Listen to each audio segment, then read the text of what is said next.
Welcome everyone to another episode of Altitude. I'm super excited about today's show. We have a phenomenal guest, someone who we are really grateful to have on the show. This gentleman is the co-founder and co-chair of ONUG, which for the uninitiated is the Open Networking User Group. He also has his own really cool networking podcast called the Built for Trust podcast. Welcome, Nick Lippis, to the show. Yeah. So Woody, thanks so much for inviting me to Altitude. Yeah, really looking forward to chatting with you and also talking about kind of this whole, view of hybrid and multi-cloud in the era of AI. I think that's kind of really where we're going to go. Oh, pleasure to have you. Yeah, super hot topic, right? So many factors that are going to lead into the transformation of hybrid networking with AI now firmly on the stage. And as you've mentioned on your podcast with multiple guests, and as most people know, AI has been around a long time. Generative AI is a flavor of it that is kind of grabbing public attention, but it's getting a lot of attention.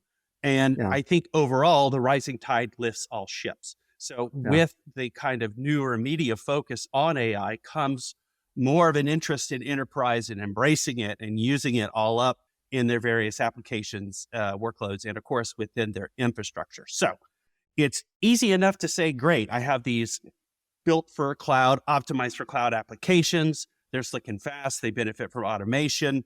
It's much more simple and elegant to leverage AI. Plus, the AI services that run are in that same cloud or a nearby cloud. So latency is less complicated. The actual back end of the service is probably in the same region that the workload is in.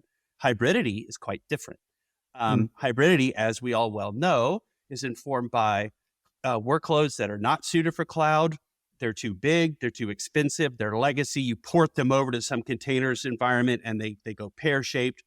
We know hybridity is here to stay. And we also know that cloud repatriation is a thing, meaning people have put things in cloud with the promise of agility. They found out, wait a minute, for this workload, it was a total disaster. It's way too expensive, or it's way too hard to make my policies work.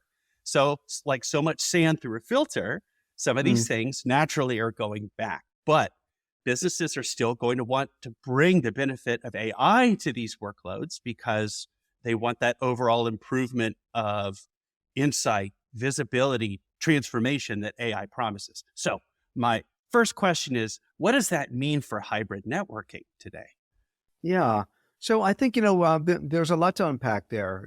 I think in terms of hybrid networking, work we've been doing in the industry collectively as an industry is to enable more options and choices. And that's for infrastructure teams and also for developers. And so we've been building these structures to reach into multiple different cloud providers.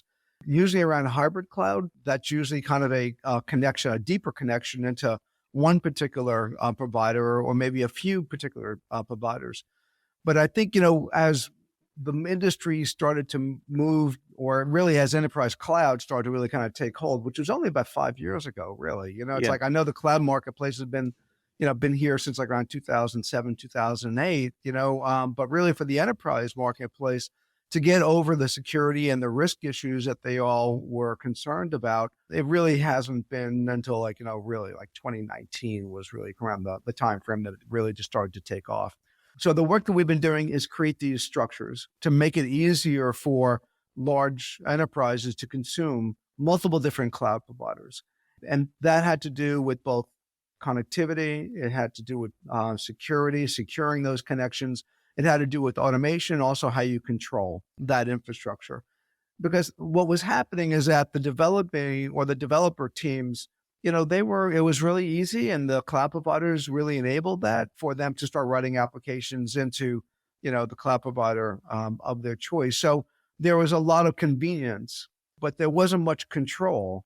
And I think there was a point, and that's probably, I'm not sure if it's a tipping point now, or maybe we're entering into a tipping point, is that you can't have a trade-off of convenience and control. You can't give up control just to have things that are a little bit more convenient to develop. You really have to have total control. And large enterprises aren't ever going to give up control because it's their brand, it's their business, it's their reputation, it's their customers that they're serving. And so I think that maybe what's happening now in the marketplace is a little bit of a kind of a reshift or rethinking, maybe towards a bit of a shift right.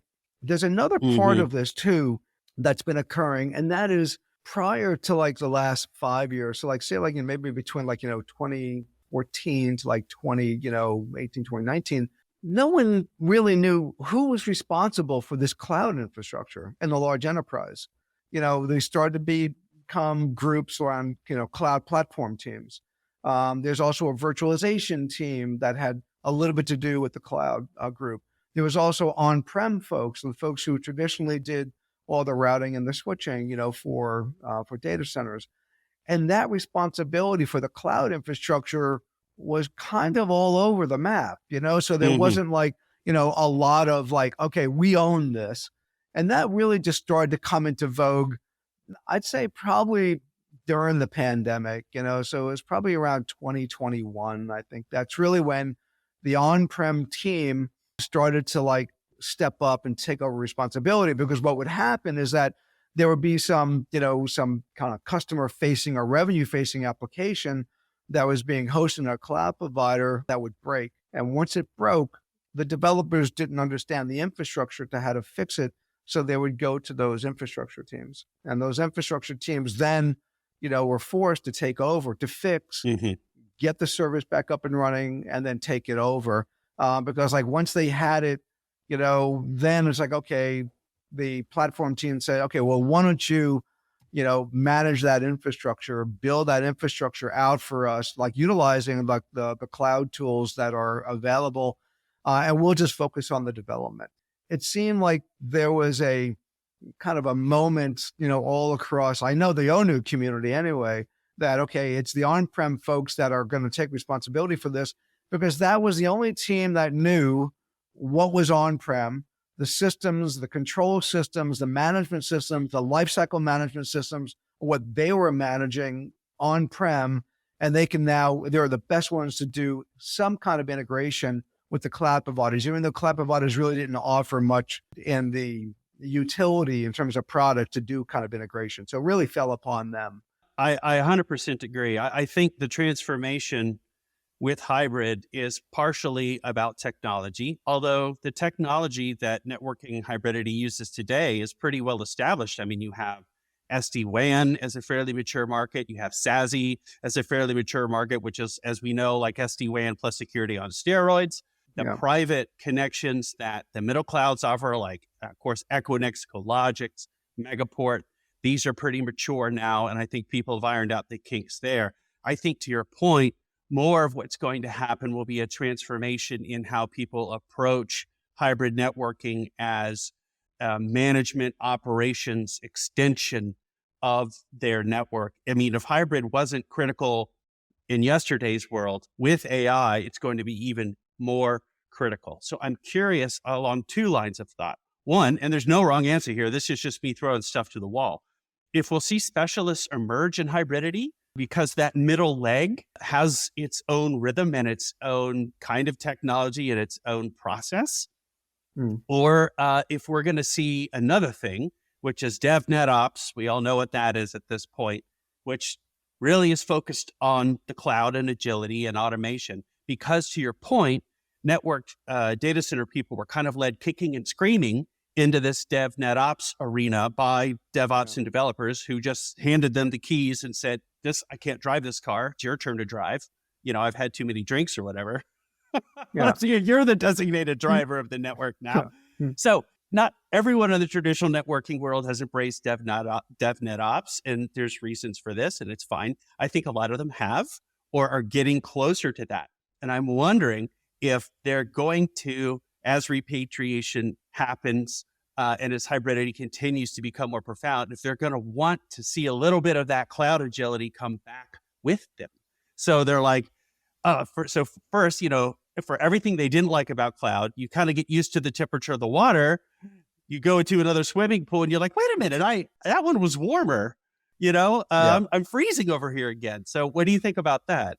Well, I think first of all, there is already kind of specialization, within Okay. lots of teams around hybrid. So I'm totally there on that, because I think, also when I think hybrid, I'm also really just thinking multi-cloud, as well. Yeah. And the main reason for that is that many teams realize that there is going to be an ebb and flow, you know, of when certain, applications will be hosted in a cloud provider and other applications will be hosted in their data center. And also, too, is that we're also now starting to see like cloud providers being interconnected together, like Microsoft Azure and also Oracle Cloud Hmm. Infrastructure, so that you can have the application being hosted on Azure, but you have the data within Oracle, and so you can control, and then the control plane is brought back to the consumer, so that they can kind of control how that dance and that interaction happens. So I think that this is kind of like the normal way in which large organizations are building out their infrastructure. And again, I think it's all really about options and choices. So it's that, okay, what is the best way for us to develop this application? And so create an infrastructure that provides a wide range of different ways in which developers can go ahead and deliver on what they need to do for the business. And their job is really to create business value, and the infrastructure team really works for them, on behalf of them to deliver, to be an aid or enabler in that business value creation. So I think Hmm. that's clearly here to stay. The DevNet Ops piece of this, I'm not sure if that might just be more of a short term thing. And the reason why I'm saying that is that, if we think about AI, so this is kind of gets us a little bit into like the AI discussion. So I kind of view there's two kind of markets, here. There might be three, and when you mentioned like, there's no doubt that cloud providers are definitely delivering AI services for developers. That's clear. I think there's a lot of work within large organizations to create what are the appropriate guardrails, because the last thing that they want is to see the same thing that happened in the cloud era, where all of a sudden you have these developers writing these applications without AI guardrails. So I think Mm. the risk is much higher in a lot of executives' minds, around using unfettered, access and use of AI in public cloud. Now, also like in the under community, we have plenty of members who are doing their own AI. So they'll go to NVIDIA and they'll get a pod, and boom, it's like, you have a large GPU cluster, and you'll run that cluster, for your own use. And so we see that, for example, in healthcare, like with cancer research and in pharmaceuticals around drug discovery. Clearly, we all know if you drive a Tesla that, the autonomous vehicle, full service driving, that's all in house. There isn't any kind of cloud consumption that's used to kind of deliver that service, and then even in the financials, like in the financials around kind of portfolio management, like creating portfolios and trying to minimize risk and matching those portfolios to the risk profiles, of their clients. Also in the bond arbitrage, marketplace, there's areas that they're kind of doing their own AI. So I think there is on-prem AI that is happening. Clearly, it's expensive. We know that, and then Mhm. the power consumption is like crazy, Mhm. and so like that's a barrier of entry, but that's also a really great opportunity for new markets and new entrants to come into that marketplace. Because if you look at the infrastructure for the on-prem stuff, it's mostly really an NVIDIA design pattern. And that design pattern, you have GPUs on the bottom, they're connected with a fabric, and then CPUs are kind of controlling the GPUs, and then there's PCI, that's connecting into like, NIC cards for RDMA, access. And then, so that design pattern is going wide. So there is scale out. So like OCP, not OCP, OCI, it's Oracle Cloud Infrastructure. They're now building a 32,000 GPU cluster. Microsoft Azure is talking about building a 1 million, large Mhm. GPU cluster, massive. So they're scaling out, but then those are not being placed in just one data center. They're being placed in multiple data centers. So you have to scale up too. So you need the networking to be able to make that infrastructure act as one. And so like latency is really important. Networking is taking on a different role around, they're doing calculation and synchronization, services. So there's a lot kind of, going on in that space. that whole design pattern is pretty much being driven by one company. It's like $3 trillion market cap, for that design pattern. That's aggressively being democratized. There's like 50 to 100 chip manufacturers that are now kind of building chips to kind of chisel away at that, as that design pattern to give a lot more choices and options, for companies that want to do private. So I think on the private side of things, and even on public, I don't view, kind of the AI development as happening only on cloud. It's really going to happen hybrid, to like, the term hmm we've been talking about. It's hmm happening both on-prem, it's also happening off-prem. Now, I mentioned kind of DevNet ops and why, I think that might be a dead end. And the main reason, that I'm saying that is that we have infrastructure for AI workloads. And that was the whole design pattern I just kind of went down that road with. The other is that AI is now making its way into infrastructure products. So like Cisco announced Hypershield. I think it was like last week, the week before hmm last. Yeah, I caught that. In the next 24 months, we are going to see a barrage, an amazing amount of new infrastructure products come into the marketplace, like AI routers and AI switches and AI firewalls and AI load balancers and on and on and on. Like this year, we'll probably see at least 20, if not 30 new AI products that are kind of like from the ground up. And so what does that really mean? And what is the value there? The value is that a lot of them are going to focus on lifecycle management. So reducing toil, reducing, the cost of operations of those products. For example, on the firewall side of it, managing like, tens of thousands of rules is crazy. And so like Right. new AI products are eliminating that whole rule management. So that's a part of the toil reduction. On the routing side of things, so as AI moves into kind of the protocol stack area, you might have kind of AI QoS as an example. And so what that could mean is that today that we send, packets from point A to point B, based upon shortest path first, right? The routers run kind of a 1960s algorithm, the hmm Dijkstra protocol or algorithm. hmm They discover all the routes and then they are able to route, which frankly, 30 years ago was friggin' phenomenal. Like, like the first time I saw, a network lose links and converge without anyone touching it, that was my chat GPT moment 30 Yeah. years ago, Yeah. so I think, what we're about to see is that now those decisions, those routing decisions, they won't just be hop to hop, but they could be end to end. They could also not just be based upon, a single metric around reachability, but it can also be around latency. It can be around true cost of what that link is. It could be security posture around that link. So the infrastructure will both become smarter around how it manages and delivers its infrastructure services, which is really networking and security, to the applications. So you can envision an application signaling in the infrastructure to say, hey, I need this kind of, service for this application based upon this policy, make that happen, hmm and then the infrastructure goes off, and does that. But I think then once we start to do that, then I think the DevNet ops piece of the marketplace or that skill set may not be needed. We'll see if I'm right or if I'm wrong on that. But I think that's, that what's happening with AI moving into the protocols.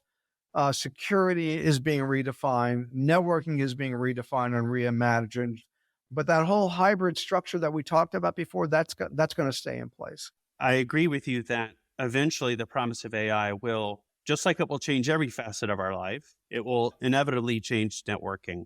Some of the concerns are like Brad Casemore and I had a podcast a few months ago where we were talking about Gen AI. In this case, it was more specifically about Gen AI, which is, of course, as we know, a different flavor of AI. It's Yeah. getting a lot more press than the other kinds of AI that have been around a lot longer. So Gen AI being, of course, just that kind of in user facing, question and answer, natural language kind of interface.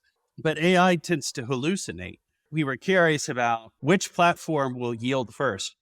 Is networking going to have to change its fundamental way of operating in order to meet AI in the middle? Or is AI going to need to grow up a little bit before it's ready to take on a full scale network? Insofar as you can't really have a hallucinogenic medium in the middle of your core network or your transit network, like the margin of error is just too great. It's one thing if you hallucinate a web page and like, whoops, that's the wrong picture. It's another thing if you hallucinate a route and then all of a sudden traffic that should be going to Singapore for half the world is now going to, Paris or something. So, you mentioned that enterprise is all about control, and I agree with that. I wonder when, if ever, they're going to be ready to turn it over to AI. Yeah, that's a really good question. So on the hallucinations, you could microdose, so you don't get like, big doses, you're not taking big trips, it's like, Yeah. I'm a deadhead, so I'm familiar with this topic. There you go. So there is trust that needs to be created, and that trust is going to take time. It's not going to happen overnight, but this is, the improvements here are happening so fast. Like our Chat GPT moment, on the planet happened in November of 2022, Yeah. and you look at where we are now.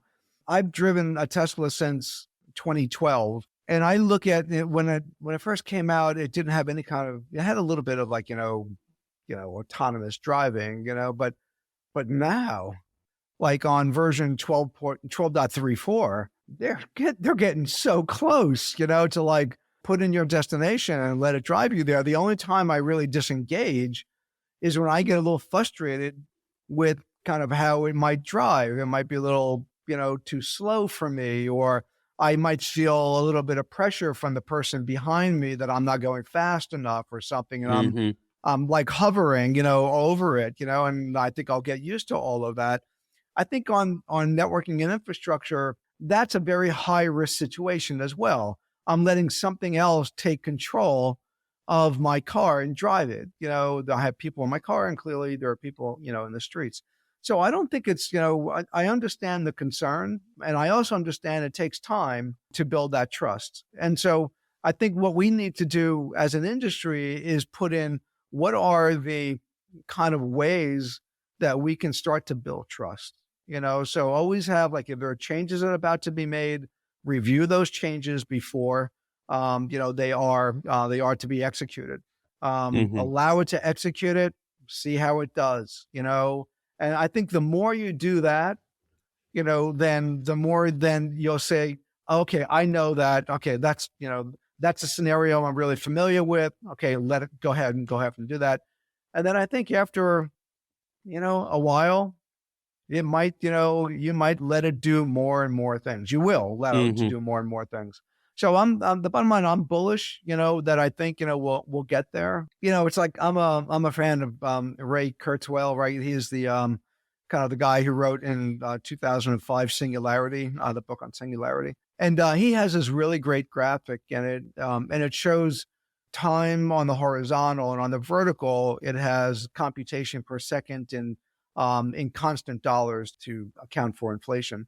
And the vertical is logarithmic. So what you get is a graph that looks linear. What's interesting about, that graphic is that it's 80 years old, and that computing has been increasing exponentially for 80 years. Mm-hmm. It's like, during World War II, 25 years before Moore's Law, was invented, or was, kind of proclaimed by Moore, we've had exponential growth, and we continue to have exponential growth. It's actually Mm-hmm. faster than that. If you look at 2016, right? Yeah, 2016, where Jensen gave Elon, a DGX1 with a Pascal chipset in it from NVIDIA. That started, OpenAI. And then what is out? Like in 6 years later, we have a Chat GPT moment, and Mm-hmm. then also you just look at the computation from Pascal to Blackwell, now that's like, almost 1,000-fold increase in 8 years. That's like, that's phenomenal. If we would have applied more to like Pascal chipset and say, okay, well, what might this be in 8 years? It would have been about, I think last time I did this calculation, about 620 teraflops. Blackwell is 20,000 teraflops. Mm. So it's like we're at this exponential. So anyway, the only reason I'm mentioning this is that when you're living in exponential kind of time, small changes in time relate to very large changes in computation, which really now mean things that are possible that weren't possible a few years ago. So we're in an amazing period. Mm-hmm. You know, it's and going back to Ray, like Ray's talking about, like in 2005, he predicted that by 2029, AI will be just as advanced and have same capabilities as a human. So he's basically saying AGI in 2029. That's 5 years, from now. That seems to be the consensus of those who are like the closest in the industry to AI. Layer on top of that, another 10 years. So that would be 2029, right? So, and say in 2040, projections are is that we're going to colonize Mars. What an amazing time to be alive. Yeah. Yeah. And then also for for the audience that's listening to all this, what this really means is that we get to build this infrastructure. That's our job. We get to enable all this. And we have to consume all of this change. We have to learn how to trust it and put guardrails in, but there's no army big enough that is going to stop this march, from happening. It's happening. So I think, for our, folks who are kind of concerned about, can you trust this to take over an infrastructure? I totally understand in the near term, you have to be really cautious, but in the long term, it's going to take it over. I think especially with infrastructure and networking, it's always been about incrementalism. Which is fine. So even though the capability might exist, it will take business leaders, especially the ones that are very cautious about change, so financials and pharmaceuticals and so forth, time to absorb and make the technology work in a way that they trust and expect. But there'll always be people that are on the tip of the spear. There'll be people in the middle, and then there'll be the laggards that are like, not yet, I don't trust it. But incrementalism will rule, and we will see, I think to your point, first a prompting. So Gen AI will probably play a front-end role in this to where we will have AI making suggestions, right? Mm-hmm. And it's interesting to think about putting a network into learning mode. So we know learning mode from firewalls years ago, right? I'm going to put my rules in my firewall. I'm not going to turn them on, but I want you to log the results as if these ACLs were in place and tell me what the traffic would look like. This way I can study to make sure that my changes are wholesome before I click that commit button. So we would probably have a similar thing in the network, which is you've recommended that we make this change. Show me what it looks like. Give me the data back from it. And then if it looks good to me, go ahead and make that change. Even if I don't really understand all of the facets that go into that change and all of the different systems or pieces of equipment you have to touch, right? Just tell me net what's going to happen. And then as long as that becomes reliable, trust will form. And of course, there'll be bodies in the road, AI is built by humans. So it's not always going to get it right. It's garbage in, garbage out. It's only as good as the data in the LLM. That leads me to another interesting thing, which is I wonder what kind of network data good AI is going to want. And whether the data that networks are producing today is enough for AI to really reach its full potential. Probably, but one of the things that is exciting to me is the convergence between networking and security. And we see this in SASE, right? We see networking devices picking up SSE, getting intelligent, picking up CASB, being able to do multiple layers of authentication and enforce zero trusted things. But then there's also a revolution going on now in software-defined networking to bring SASE being more of an edge play, bring that same convergence of networking and security together in software-defined networks, like inside of clouds or inside of private clouds and stuff. And I think that's going to be super cool for AI because now AI could be simultaneously aware of a threat and then the necessary mitigation to stop that threat. And we could see some really cool outcomes, because if security and the networking are intertwined, that like doubles the playing power of AI. I think it's cool. Yeah, well, I think what like all these topics, like we have the AI Networking Summit May 15th and 16th in Dallas, and we're hitting every one of these topics that we're talking about. Yeah.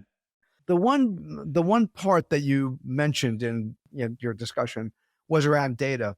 So we have a lot of data in networking. Unfortunately, a lot of that data is proprietary across the vendor community, and That's right.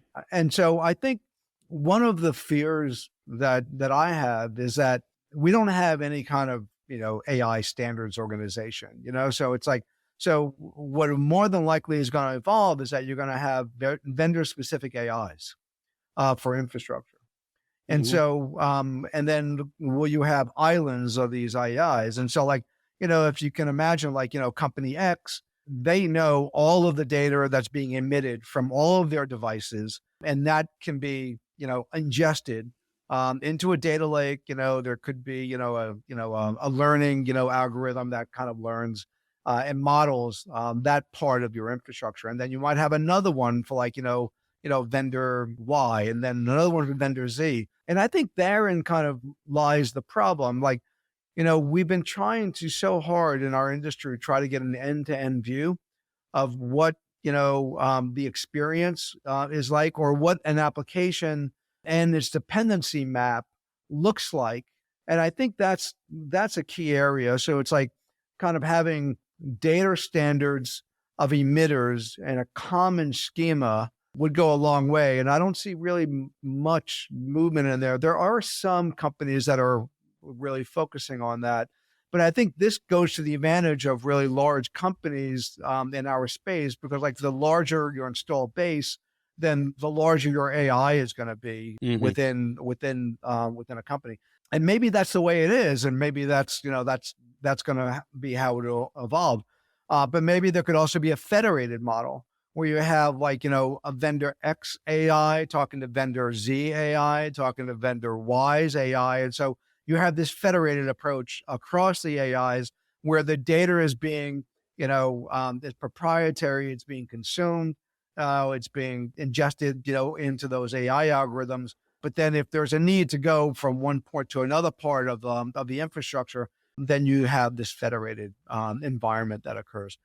That is more than likely how it may approach or how it may Mhm. evolve. The other thing around networking and security integration, no doubt that's a huge trend. The one area that you didn't mention that I'd like to mention is the integration of NOCs and SOCs. Mhm. So in the security space, you have very large expenditures of security infrastructure, lots of tools in there, as well. And for all those tools, you need people who understand them and get trained, upon them. So there is a really high cost for security infrastructure today. So I think we have lots of data going into that to try to identify signatures and risks, and then try to mitigate them, whether that's with SIMs and SOARs and Everything under the sun, really. yeah. So there's a lot in there, and the same thing on the networking side. So what we're seeing is that that's probably one of the first places where AI will have a role, and that is Yes. when combining both the NOC and the SOC into like an incident response kind of center, where you have Yes. both network data, security data. You can identify, risks, and then you can actually, we're going to have this really great session. We have folks from Merck, Citigroup, Google, and Alex Sherman from E&Y is going to is going to moderate this session. So it's like once you identify a risk, have the AI write code to mitigate that, and then deploy it. And then the question is, do you trust that code and before you deploy it, and how do you do Yeah. that? So I think that whole integration of knock and sock, that would be a huge benefit to consumers. Just a major cost reduction, and then also too, it improves their security posture. It should improve also the functioning of their network as well, and hopefully that will start to move us kind of maybe an area where we can have a common schema and data format for emitters. The other model too on that is you have really big companies like Datadog and Snowflake and Splunk. Hmm. They get bigger and they get bigger, and their job is just to kind of like take all those emitter that data in, canonicalize it, put it into their own schema. They have a standard format for it, and then Hmm. you're kind of you're into that ecosystem for a lot of that a lot of that work. I think that was Yeah, Cisco's play in acquiring Splunk, by the way. absolutely. Yeah, for sure. And I'm sure one of those big names you mentioned will probably be one of the first to bring AI into that combined network and security. I don't know, we'll call it the SNOC, the SNOC. You heard it here Snog. first on Altitude. Either that The or the Snog. Knox for, I don't know, the No. SNOC. We'll see how that goes. I do completely agree. I think networking and security have been coming closer and closer over time. The combination of the NOC and the SOC is going to have to happen for people to reach peak efficiency and people to reach peak productivity insofar as the scale and size of attacks is just unrelenting. So the industry is never going to stop innovating on ways to defend itself and to maintain a healthy business profile in light of all these increasing cyber attacks. So anything and everything that can be done to make your responses faster, more effective, more potent will be done. And AI for sure is going to play a huge role. So I think so. all right. So remind our listeners, you can check out more about ONUG at their website, which is onug.net. Nick, what are the dates on that conference again? We're May 15th and 16th in Dallas. It's hosted by FedEx. So Gene Sun, who is the CISO over at FedEx, so he's the hosting us. We'll be in New York on the 24th, 25th in Manhattan. And then we're going to be in London on December 10th, as well. So love to have each and every one of you, join us and be part of the community. Well, thanks for coming on the show, Nick. I will try to make sure I make one of those dates. And if I see you walking around, I'll grab you and say hi. So that'll be great, Woody. I'd love that. That'd be super. Well, thank you so much for inviting me on, and everybody out there. Thanks so much for listening. All right. Thanks. I'll take care. Bye-bye.